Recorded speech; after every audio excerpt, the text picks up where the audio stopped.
Good morning, guys. 7 a.m.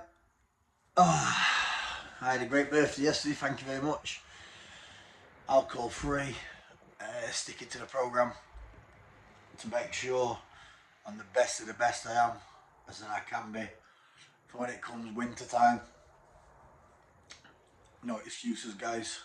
Just about to go out on my room now and what have you. I'm going to do this video a bit different due to the comment sections everyone's been asking for. Instead of the prison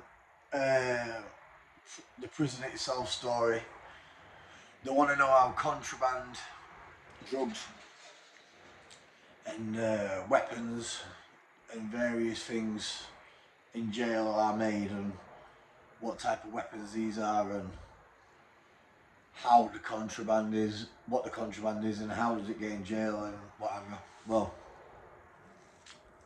we'll start with the old-fashioned way.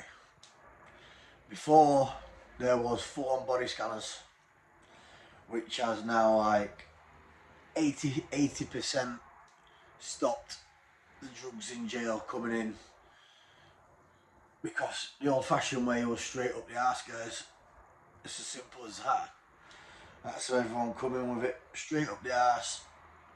But if it was little things like little stones of, or little stones or little 0.1s or 0.2s of drugs, what they do is they call it the bell end it. So you pull your foreskin back and then you whip it in there and then flip the foreskin back over.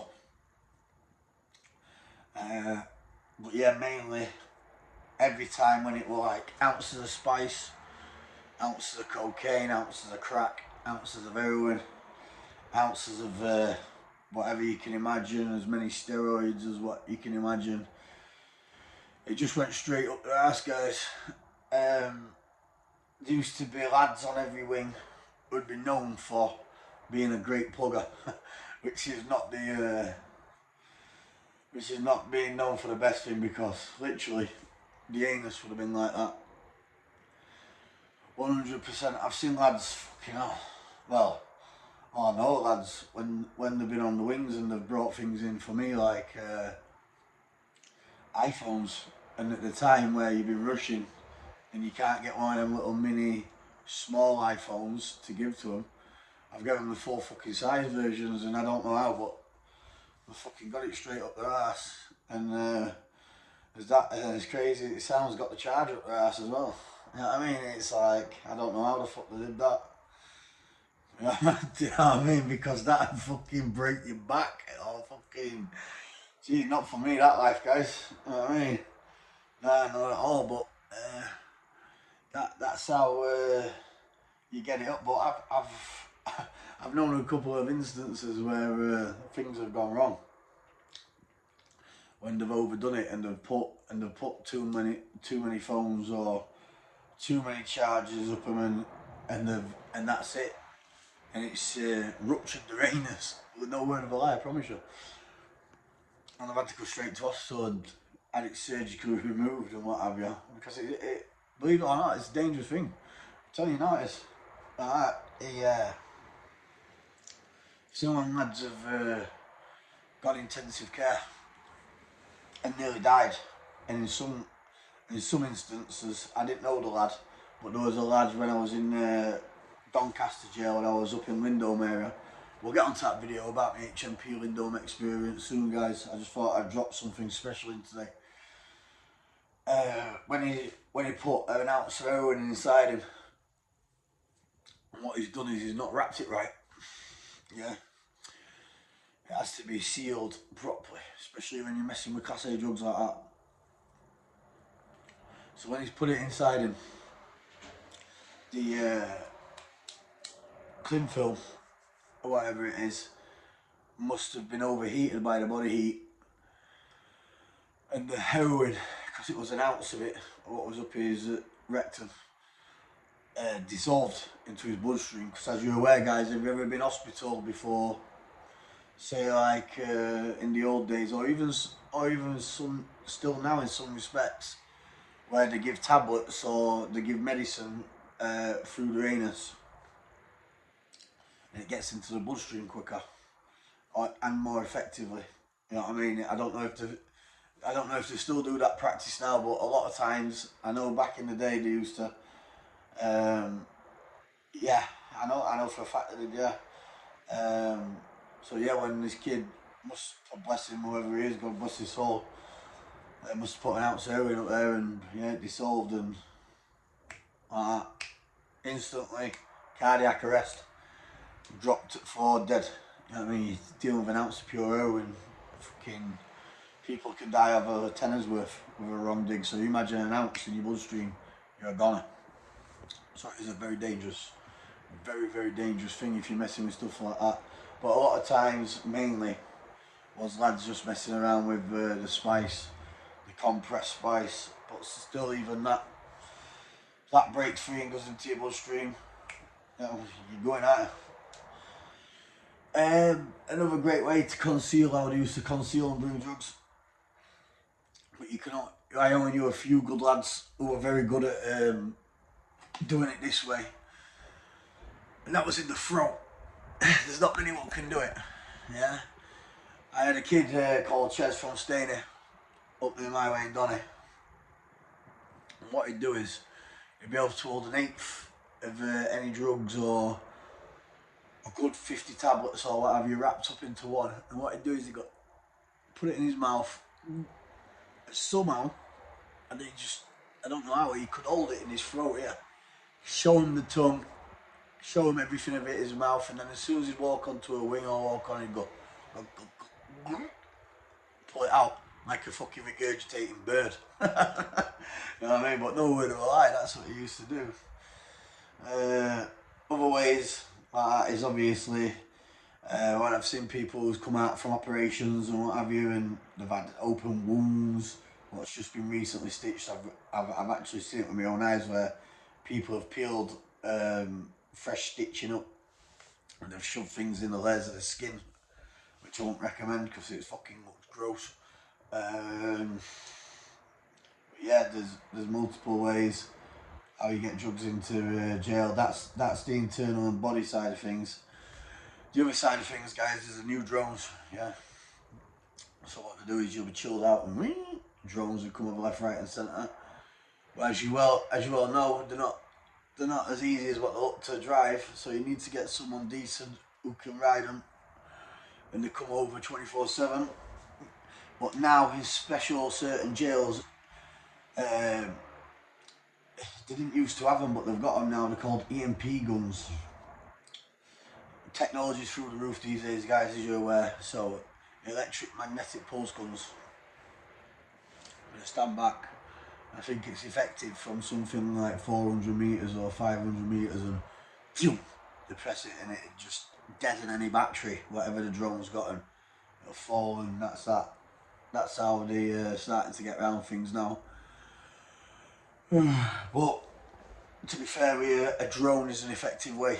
You could be in a cell, and I've seen these drones come flying over, and you've got fucking McDonald's on them and KFC, Burger Kings, and what have you, and they come flying over, big sleeves of fags, bottles of vodka, bottles of whiskey, fucking kilos of drugs, and that's how they whip it in straight away. Let's have another think. Obviously, the other one's the old school way, the chuck overs. So what someone would do is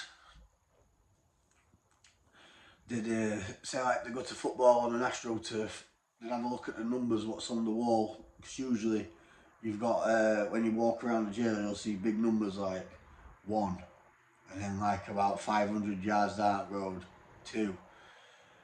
It usually goes up, it usually stays like that all the way around the walls, but if not, people look out the windows, see a good mapping place like a church, what they can see in distance, or a special type of tree, special type of house, and they'll let the people know on the mash. What they do is I'll just come straight over, usually in tennis balls, launch the tennis balls over, usually with little grinding hooks in. So if the people are still in the cell, these tennis balls come over onto the yard and the security's not cocked it. It's usually you crack the perspex open on your window, because usually people don't smash the windows in because it's a basic or a nick and offence. Because when everyone does the rounds in the morning, the screws, they go around banging on people's windows. It's called AC checks, or just your random checks, where the bells, bolts and bars, it's called, sorry, where they press your bell and check all your emergency things, and then they bang on your perspex window and whatever. So then yeah, you hang out that window then with your, like a brush or anything long, and you get a net bag as your wash bag. You tie that to the end, you hang it out, and you pull your parcel in. You get me? Like tennis ball with hooks in, and you just pull it up, and then that's you sorted. So they're the throwers. So what they did is, to stop the throwers and the drones in a lot of jail, was put netting over on top of the exercise yard, so nothing could be chucked. But obviously there were ways around it. So what you do is, you pour petrol all over your tennis ball, light your tennis ball, have a black with a slingshot, yeah, or any type of rubber flammable resistant glove. Woof, launch it. So by the time when the tennis ball comes, it'll land on the netting on your exercise yard, and because of the petrol what's on the tennis ball and we're being on fire, would melt the line and netting, and it'd drop in position anyway. So that's how you get around that. Another way, obviously, the screws. Obviously, no matter where you go, human nature, like I said, there's good and bad in everyone. There's an old saying, when God closes a door, the devil always opens a window. So, same as where it comes to screws. You're always going to get bent prison officials, you're always going to get bent screws, you're always going to get a bent governor somewhere down the line, you're always going to get a bent security staff, you're always going to get someone bent whose family's struggling at the time and who's willing to have a nice easy payday. So the kids who's got a lot of money would turn around, they'd approach a staff or whatever, or staff could really be dropping hints in. Usually when it comes to Christmas time and what have you, it's a good time to do it. You know what I mean? I've been on wings where I turned a couple of prison officers. I turned the prison officer in Armley. Obviously, I turned the prison officer in Marshgate. And Lindholm used to be the best. There was a few officers on the take when I was in there. So what you do is, when you come up Christmas time, you say you're having a good Christmas and what have you. And if you start moaning, no, not having fucking this and that, fucking working overtime, blah blah blah, then you can either be straight up front, or you can blend it and say, oh, I can help you out if you want, give your details and what have you, or give your address and we'll send someone round. And then there's either look at you funny to say, like, is this guy for real? And if they go and grass you up, then you get put down the block for it. But if they don't grass you up and you don't go down the block for it, you know you've got your foot halfway in the door. And then you just chip away. And then basically you say, oh, you're still at so-and-so, have you got a number? Gives you a number and I'll get someone to ring you. Or, if they don't feel comfortable giving you the number, you give them a number and say, anytime you're feeling low, mate, and you can't get that for your daughter or can't get that for your son or what have you, ring that number, mate. And then when they finally ring, just say your name's Mr. Smith or whatever. And when they ring, then obviously what you do is you make sure you look after them nice, give them a nice few grand to start with. And say, there you go, that's for your family and what have you, and then bang. Once they have accepted that, and say, oh, thank you and what have you, say, no worries, there's more where that come from.